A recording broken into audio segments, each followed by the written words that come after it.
Imagine waking up tomorrow and realizing you need government permission just to buy groceries, fill your gas tank, or even access your own money. Sounds like science fiction, right? But it's the very real path that digital ID systems are pushing us toward. Once introduced, they don't just make life easier, they make life controlled. And history shows us something important. When it's free, you are the product, and once freedoms are handed over, they rarely come back. Do you remember when you first got a social security number? It was supposed to be just for retirement benefits, nothing more. They even printed not for identification purposes right on the cards. But look what happened over the decades. Slowly, quietly, that number became the key to everything. Your credit, your healthcare, your employment, your banking. What started as a simple retirement program became the foundation of a surveillance system most people don't even realize exists. Now they want to do the same thing, but this time, it's not just a number on a card you can leave at home. This time, it's a digital system that knows where you are, what you're buying, who you're talking to, and what you're thinking based on what you search for online. They're calling it a digital ID, and they're wrapping it up in the same promises they always use: convenience, security, efficiency. But here's what a digital ID really means in plain English. It's like having a government agent following you around with a clipboard, writing down everything you do everywhere you go, everyone you talk to, and every penny you spend. Except this agent never sleeps, never takes a break, and never forgets anything, ever. The digital ID they're pushing is essentially a unified digital passport that ties together your identity with your finances, your healthcare records, your travel history, and your online activity.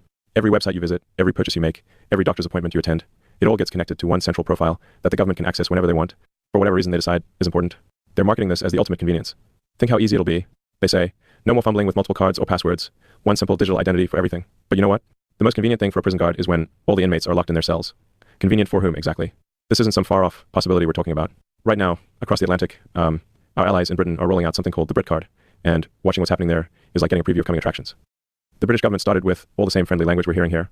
They said it would streamline services, enhance security, and prevent another scandal like what happened to the Caribbean immigrants who couldn't prove their right to be in the country after living there for decades. They even claimed it would stop people from crossing the English Channel in small boats. Though, anyone with half a brain can see that's complete nonsense. People working in the underground economy aren't exactly worried about carrying official government identification. But here's where it gets disturbing, and why every American should be paying attention. The Brit Card isn't just about proving who you are online. It's about building a centralized, state-controlled digital identity system that connects your finances, your medical history, your travel movements, your social media activity, and even your real-world social interactions.